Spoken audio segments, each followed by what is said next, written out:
Welcome back to Valley Chats, presented by First Bank. It was the summer of '92 when he arrived at Sky Harbor Airport amidst the media frenzy, hopped in a convertible with Cotton Fitzsimmons, and has called the Valley of the Sun home ever since. Welcome, Charles Barkley. How you doing, Chuck? I'm doing great, man. The hottest ride I've ever had in my life, riding in a convertible in 110 degrees. That lets you know how crazy Cotton was. Right? He could have put the top up and turned the AC on, but you weren't scared of the heat. Like I said, you've been here ever since, but that is hilarious. It was so hot out. We thought as you jumped in that convertible, you might never come back to Arizona. No, it was crazy hot, but that was probably one of the best days of my life, man, when I got traded to the Suns. There was a long couple years in Philly here and all the rumors and everything. And finally, when I got traded to Phoenix, it was a blessing. Well, you weren't scared away from the Valley, but you did have a bit of a health scare early on with this COVID-19. You did test negative. How are you feeling? How's everything at the house? I feel great, man. I bought a new business in Alabama. I bought a vodka gin distillery called Redmont. Shout out to Redmont Vodka and Distilling. And I was in Alabama opening up and had 3 days of parties. And then I flew to New York to do Colbert. And I just got physically exhausted. A lot of shaking hands and kissing babies when you open up a new business. And once I took the test, I felt actually better the next day. But I tell you what, man, I was bored to death for 10 days in my condo. And, man, I was so glad to get back to Arizona. And shout out to all the doctors and nurses and first responders out there, man, because, I've been back in Phoenix for a while now, and I just feel bad what you're seeing every day. It's an awful situation. Not even worried about the NBA, when the NBA is going to come back, or when we're going to play hockey, or when we're going to play baseball. I just worry about the safety of all these people out there. Amen to that. Well, congratulations on the new company. I want to get on that email list somehow. I don't know if you guys have home delivery. We're only in Alabama right now. I wanted to own a business in Alabama because that's where I'm from. So I bought the distillery about 6-7 months ago, but we're only in Alabama right now. We're basically a startup, TL. Well, alcohol sales are way up, so hopefully the company is doing well. I know you love to play golf. Is that something that obviously we can all do here in Arizona, but something you've been doing to stay sane? Me and a bunch of guys made a conscious effort that, number one, we were not going to drink except Friday and Saturday, because we all love to drink. A lot of my ex-NBA players, a bunch of hockey players who I hang out with out here. So we says, okay, we're not going to do any drinking except on Friday and Saturday. We work out twice a day. It's been amazing. We play golf about 3 days a week just to keep our sanity. But we actually, because you got to use this time as a positive. I mean, you can't just sit at the house every day and drink and do nothing. I mean, that's a waste of time, effort in your life. So, man, I got a great group of about 10 to 12 guys. We work out every morning. The best decision I made was buying a bike, because I got the Peloton, the elliptical, and the treadmill at the house, but you get sick and tired of just sitting in the house. So I bought me one of those bikes with the big fat tires. Great decision. And like I say, we have made the best of a really tough situation. So you've also been busy back on Saturday Night Live. I saw you the other day. How many times now has it been that you've been on SNL? Well, I've hosted it 4 times, which has been a blessing, but I've made little cameos. It was nice of them. I mean, you got to give them a lot of credit, man. This at home stuff. I mean, this is actually a wake-up call for every single person in the world. Yeah, that SNL at home episode was fantastic, and I'm kind of happy. I'm giving you more airtime than Kenan Thompson did during What's Up With That. You didn't get a word in edgewise. That was fun. I've known a bunch of those guys, Lauren and Kenan, for a long time. But I tell you what, man, you got to give them a lot of credit to try to do this show they're doing from home. I mean, because when you do Saturday Night Live, I tell you, man, it's a nightmare. You go in Monday. Monday takes about 3 to 4 hours. Tuesday takes about 5 hours. And then after that, you rehearse about 10 to 12 hours a day, Wednesday, Thursday, Friday, Saturday. And then you actually have a show early Saturday night before you do the official one that's on television Saturday night. And man, I can imagine, and they changed the script throughout the week. I could imagine how difficult it is for those talented people to try to make fun, because you normally you're doing all this stuff in person, but trying to be on the phone with all the writers and they make something fun of you throughout the week. My hat's off to the SNL crew for trying to do this thing from home. Man, they were creative. Those were some funny skits too, dealing with the whole environment that we're living in. Speaking of television shows, have you heard about this one called The Last Dance, MJ's documentary? I'm going to let you be the TV critic. We're about halfway through it. Scale of 1 to 10, what do you think? Have you been shocked or stunned by anything you've seen so far? I don't think I've been shocked or surprised. I tell you what, man, Michael Jordan clearly is I respect, and I hope a lot of these young guys who are more concerned about their brand and how many Twitter followers they got realize, like, the only thing that matters is just being great at basketball. You know, it's a different game now because guys make so much money, but at the heart of the thing is just being a great basketball player. And you go back when he told Roy Williams in episode 1, I'm going to be the hardest working guy you ever had. And obviously in episode 2, when he had broken his foot, and they're like, no, we can't risk it. Like, no, I just want to play. And I hope a lot of young guys realize that, man, the only thing that really matters is being great at your job, which is basketball. And, you know, the last couple episodes, I mean, Dennis Rodman, you got to love him because I've never heard of a player taking a vacation in the middle of the season. That was hilarious. Yeah, I saw somebody said he actually was the one that created load management. Yeah. That was good stuff. And Michael, how about Michael's language, you know, unfiltered, uncensored, and he's sitting there, it looks like he's got a cocktail next to him, so he's definitely all warmed up. Well, listen, a lot of us, myself included, we curse a lot in our everyday life. That's like the one thing they said to me before I go on TNT, don't curse, because I curse a lot, and my people say, don't curse, and that's to say, then they say, go. They tell me that before every single show. But it's been, you know, I don't think I've seen anything that shocked me. I tell you what's going to be interesting in. People are seeing all the crap that goes on behind the scenes between the players and the ownership. You know, normally you don't get to see that there's always crap going on behind the scenes.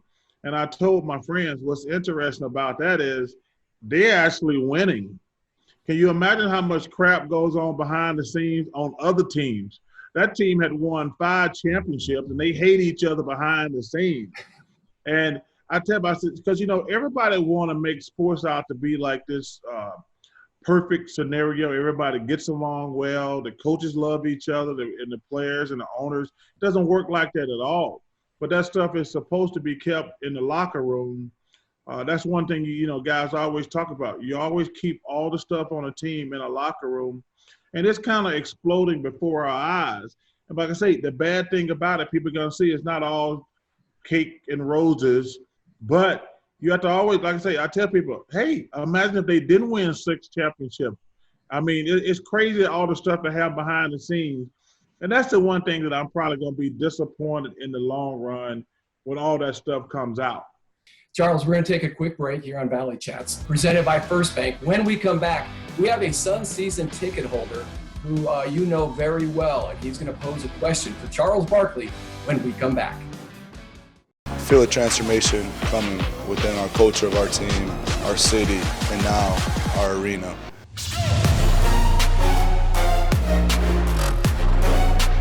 Valley boys and girls, the future is looking super bright. Ray Jr. makes thunderous left hand. Moving the drive.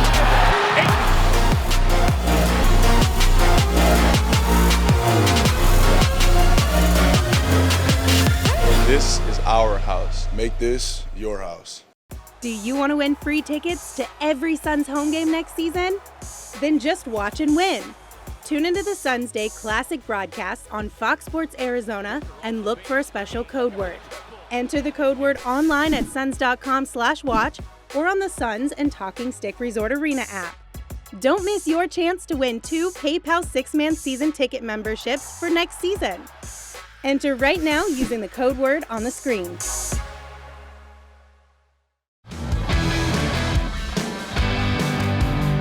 Welcome back to Valley Chats, presented by First Bank. Tom Leander with longtime Suns season ticket holder, Ring of Honor member, is in the Arizona Sports Hall of Fame, and he was Charles Barkley's teammate. We hit the jackpot with this season ticket member for the Phoenix Suns, the one, the only Tom Chambers. Hey, TC. Oh, my goodness. Hey, that introduction, are you serious? Come on, man. Charles Barkley, my teammate. I appreciate it. It's nice to see you again, by the way, Tom. It's always great to be with you. I just, I can't believe you're a season ticket holder and in the Ring of Honor. I would think that would just, you have unlimited access to as many seats as you want. You know what? They're good to me. They really are. The Suns are. But I've been a season ticket holder since 1988. So I'm dating myself a little bit there. You're basically paying for your own salary, so we appreciate that. I think it's kind of perky that way. When I wasn't employed by the Suns, they cost me more than they do now, put it that way. So we have Charles on the show this week on Valley Chats. I mean, he has to be the most colorful teammate you've ever had in your life. Yes, by far. Not close. It was a traveling, like road show, circus, like wherever we went with Charles. He just attracts a huge crowd. He's such a social person. We have so much fun, had so much fun with him on the court and mostly off the court. He's just a great guy to have around, very personable. I mean, he's good with, with the families, the wives, the kids. I mean, he's a really, really, really class act. But don't tell him I said that. Oh, he'll hear it. So this has got to be really difficult with all the things that you and Charles went through, even just in that one season, 92, 93. But give me one Charles Barkley quick story. Favorite memory. The favorite memory, which one? Let me see. How about when he threw somebody through a plate glass window at a bar, and the next day we were in there, and I said to him, I said, Charles, how can you afford to do that? He goes, I got me one of them raincoat policies, umbrella coverage, raincoat policy. So that's Chuck right there. Yeah. Oh, that is classic Chuck. Okay, so each week, TC, we ask the season ticket holder to ask a question of our guest. It's your turn. You get to ask Charles Barkley any question you want. Any question. Okay, let me think about this. So since, let's see, LeBron put himself on Mount Rushmore, I want Phoenix Suns, Charles Barkley, I want Phoenix Suns Mount Rushmore. What is that, 4 guys? 4 people? How many can we put in there? Okay. Yep, there's 4. That's tough to do. So, Chuck, I want the Phoenix Suns Mount Rushmore of basketball. Best 4 players ever.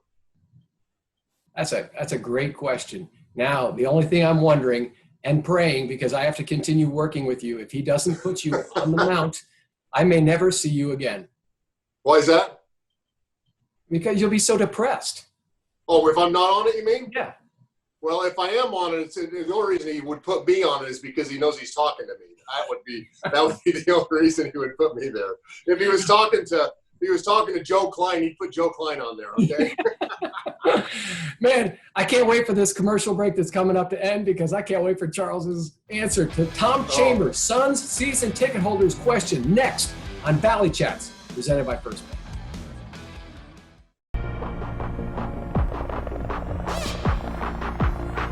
I feel a transformation coming within our culture of our team, our city, and now our arena. Valley boys and girls, the city is continuing to grow. The future is looking super bright as this transformation comes along, and it's only going to be up from here. Ray Jr. they thunder his left hand. We have something special going on here. Rubio on the drive. People are going to love coming here, and we're going to start a big thing here. Cam Johnson in the corner. Suzanne. The team is transforming, and this building is going to transform along with them.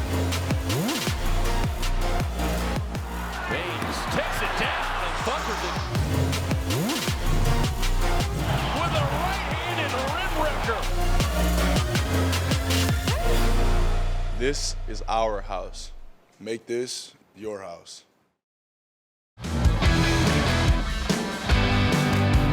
Welcome back to Valley Chats, presented by First Bank. Tom Leander along with Sir Charles Barkley. I mean, this time of year, Chuck, you should be actually working on Inside the NBA with Ernie and Shaq and Kenny, and in the second round of the playoffs, man, it was just, we miss you. We miss seeing you guys in the entertainment, because there is no doubt this has been the best TV sports show ever. Well, number one, thank you for the compliment. It's just weird not having any sports. I always tell people, teachers, firemen, policemen, doctors, people like that are really, really nurses. Those people, those are like real jobs. They're really important. And sports is really not important in the big picture. But man, I'm probably changing my mind a little bit, because it is so really weird. Because now we just have to deal with reality. And reality sucks right now. And it's just going to be interesting how we figure this thing out. There's a lot of ideas out there. Well, let me rephrase. There's a lot of bad ideas out there about how we're going to resume the season. We haven't even got to the point where even close to no fans going to be at these games. And that's really unfortunate, man, because the fans are a really intricate part of the game. But it's a tough situation. I don't know if there's a right or wrong answer, but man, I sure miss sports a lot. And we miss the golden years with you, with the Phoenix Suns, obviously going to the finals in '93 against MJ and the Bulls. As you look back on your Suns years, who was your most entertaining teammate? That's a great question. Probably the guy I probably was closest to was Dan Marley and Mark West and Sid Sabala was probably the three guys I was closest to. And I love Marley. He's amazing. Oliver Miller was probably the funniest guy that we played with. We had 3 really amazing years. I mean, where we lost to the champs in 6 and 7 and 7. Those were painful losses, to be honest with you. Probably my biggest regret was not having my team ready to play game 1 against the Bulls, because I was used to the limelight and the bigness of the moment, but that's the only game we didn't play well. And I'll take full responsibility for that, not having the team. I wish I had been more aggressive, because I went into the game like not aggressive as I normally was. I wanted guys to get off a good start and build their confidence. I wish that I had been more aggressive in game 1, and because that's the only game we played bad, to be honest with you. But it was frustrating for me even now that, like, man, I'm an aggressive person, and I should have been more aggressive and been a better leader in game 1, because that's actually when I think we lost the series. Because when you have a home court against a really good team, you can't lose game 1. I was really aggressive in game 2, but it wasn't enough. And as far as entertaining teammates, I thought I might hear Joe Klein's name in there a little bit. Kleiner, Joe's actually one of the guys I still talk to quite a bit today. Me, him, and Marley had more fun than anybody that I've ever played with when we were together. He just got a great personality. He's just a good dude. And that's actually the thing that you miss the most about playing. Every time I see Joe or Dan or even Kevin, it's like Mark is like I'm seeing an old family member. The relationship and the guys you play with, it's great to see them going on having great success too. I mean, obviously I've been so lucky and blessed to go directly from the NBA to TNT. But man, I love seeing these old guys do well, my old teammates. Well, here's another one of your former teammates. I know you still watch him on TV, the Suns pre- and post-game shows, my partner, Tom Chambers. So he is a Suns season ticket holder, so we're going to let him. Wait, he actually paid for something? I believe so. Listen, let me tell you something. That could be one of the perks of being on TV. I know Tom Chambers didn't actually reach in his pockets and pay for season tickets. Ain't nothing you can say to me that make me believe he actually paid. That must be a perk of doing the games. Or being in the Ring of Honor, like yourself. Yes. But I guarantee you he didn't actually pay for it. I mean, there will not be a paper trail. I promise you that. Well, here's his question for you, Charles. Who would be on your Mount Rushmore of Suns players? So I'm gonna take you off, all right, because you're obviously on there. So who would be the other 4 members of Mount Rushmore in Suns history?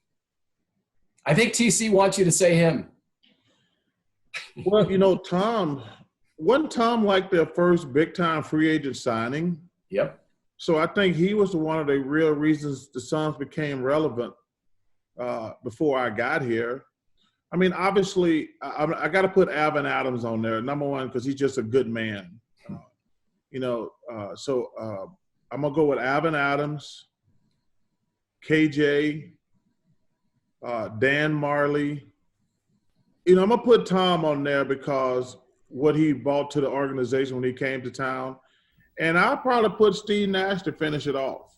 Steve Nash had, what he did here in Phoenix was incredible. So and those guys are all terrific players. I didn't play with Steve. It would have been awesome to play with Steve, man, especially in a Mike D'Antoni system. That would have been a lot of fun. Well, I know I put you on the spot, but in memoriam. Oh, that's okay. Hey, that's my job, brother. Yeah. Hey, that'll get me ready for maybe if we have playoffs. In memoriam, we got to have a spot for Hawk, Connie Hawkins, too. Oh, I forgot about Hawk. It's so interesting you said that because, everybody know that Connie Hawkins was a great basketball player. And obviously he's a lot older, God rest his soul, than me. But so I didn't know a lot about Connie Hawkins until I went back and did my homework because obviously he's way ahead of my time. But the one thing I'll say about Connie Hawkins, maybe the nicest man that I've ever been around in the Suns organization. Connie Hawkins is obviously one of the greatest ever, but I always tell people, first thing I say, what a good dude. One of the nicest people you're ever going to meet. Paul Westfall's another one, too. I know. There's so many. It just shows you the rich tradition of Suns history. I mean, we could go on, and at some point, maybe Devin Booker is in that conversation. I could talk with you all day, Charles, but we got to take a break here on Valley Chats presented by First Bank. When we come back, all right, we'll hone your skills for the next Inside the NBA show because I've got the quarantine Q&A for Sir Charles on the other side. The Valley, El Valle. This is who we are.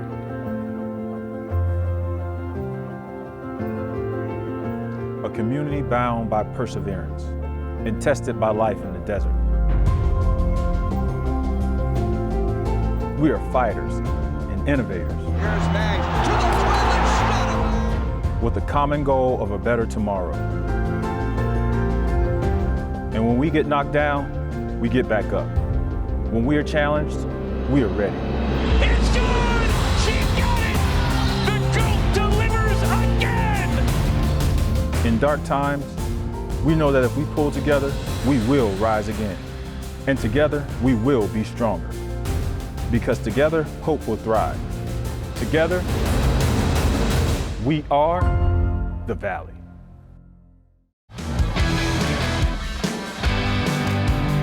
Welcome back to Valley Chats presented by First Bank along with Charles Barkley. Hey, I'm looking over your shoulder. I forgot about Walter Davis. Oh, man. The Suns have had a great tradition.